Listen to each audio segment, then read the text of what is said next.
If you know, you know. There's a lot of OEM Plus style suspension swaps out there that really can transform your vehicle. So today, let's talk about some of our favorites. You can't talk OEM Plus suspension swaps without talking about the Titan swaps on 05 Plus Nissan Xterras, Frontiers, and Pathfinders. Basically, you swap out the control arms and tie rods for Titan items. Use a QX56 axle shaft if you want to keep your stock front diff.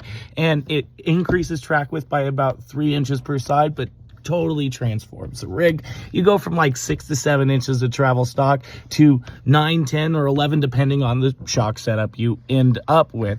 So you end up with a lot more travel, and we did it on our Xterra, and it took it from being almost undrivable on the trail to a real hoot. Most of those second gens running around on the road are getting pretty old, probably need axle shafts, tie rods, and control arms anyway. So since the shocks are the same cost as a regular set of Frontier or Xterra spec struts in the front, you might as well do it right and just Titan swap it. And you can tell your wife, I mean the boss, that it's just basic maintenance. Another simple quote-unquote swap that a lot of people don't know about are on 200 series Land Cruisers, you can actually put second-gen Tundra front suspension underneath them.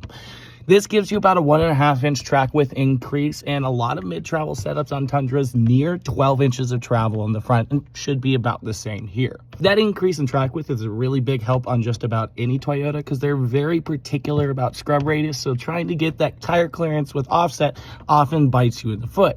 By bulking things out with the control arms, your scrub radius stays the same, you gain some more travel, and there's a lot more shock options for the Tundras than there are those Land Cruisers. Keeping with that Tundra swap theme, if you're looking at a OE style mounted front strut for your first gen Tacoma or third gen 4Runner, and you got a lot of weight in bumper and winch, you can actually use those first gen Tundra parts with a Tacoma or 4Runner top hat. If you've ever contacted us about getting a set of 6112s and you've got a bumper and winch, chances are we set you up with those Tundra spec parts, and well, everybody seems to love them.